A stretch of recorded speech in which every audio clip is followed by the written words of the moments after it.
क्या आप तैयार हैं भगवान गणेश की रोचक कथाओं में खो जाने के लिए? तो तैयार हो जाइए, क्योंकि आज हम कुछ ऐसी कहानियों के बारे में चर्चा करेंगे जो इस प्रिय देवता के चारों ओर घूमती हैं। माता पार्वती और भगवान शिव के छोटे पुत्र हैं भगवान गणेश, जिन्हें माता पिता और देवताओं के द्वारा प्रथम पूज्य होने का आशीर्वाद प्रदान किया गया। कथाओं में ऐसा उल्लेख है कि भगवान गणेश का जन्म माता पार्वती के उपटन से हुआ और भगवान शिव द्वारा उन्हें गज का सर लगाया गया, जिससे उन्हें यह रूप मिला। इसलिए भगवान गणेश को गजानन भी कहा जाता है। भगवान गणेश की कथाओं का वर्णन अनेक ग्रंथों में मिलता है। गणेश से जुड़ी कई ऐसी कथाएं हैं जो कृष्ण लीलाओं से भी मिलती जुलती हैं। इन सभी लीलाओं का वर्णन मुद्गल पुराण, गणेश पुराण और शिव पुराण में मिलता है।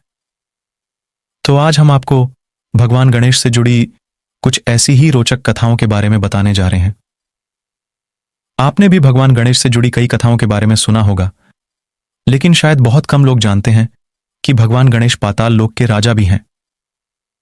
कथा के अनुसार एक बार गणपति आर्षि मुनियों के पुत्रों के साथ पाराशर ऋषि के आश्रम में खेल रहे थे। तभी वहां कुछ नाग कन्याएं आ गईं। नाग कन्याएं गणेश को आग्रहपूर्वक अपने लोक लेकर जाने लगीं। भगवान गणेश भी उनका आग्रह ठुकरा नहीं पाए और उनके साथ चले गए। नागलोक पहुंचने पर नाग कन्याओं ने उनका हर तरह से स्वागत सत्कार किया। तभी वहां नागराज वासुकी ने भगवान गणेश को देखा और उपहास के भाव से भगवान गणेश से बातें करने लगे और उनके रूप का वर्णन उन्हीं के सामने करने लगे। भगवान गणेश को क्रोध आ गया। उन्होंने वासुकी के फन पर पैर रख दिया और उनके मुकुट को भी स्वयं पहन लिया। वासुकी की दुर्दशा देखकर उनके बड़े भाई शेषनाग भी वहां आ गए। उन्होंने हुंकार भरते हुए कहा, किसने मेरे भाई के साथ इस तरह का व्यवहार किया है? जब भगवान गणेश शेषनाग के सामने आए तो वे उन्हें पहचान गए और उनका अभिवादन करने लगे और उन्हें नागलोक यानी पाताल का राजा घोषित कर दिया। भगवान गणेश को हम सभी एकदंत के नाम से भी जानते हैं।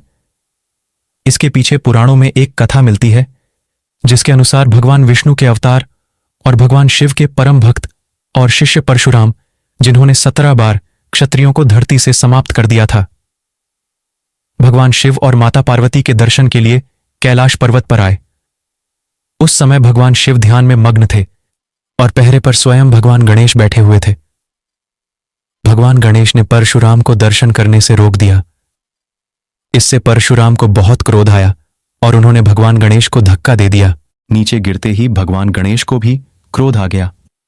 परशुराम ब्राह्मण थे, तो गणेश ने उन पर प्रहार करना उचित नहीं समझा।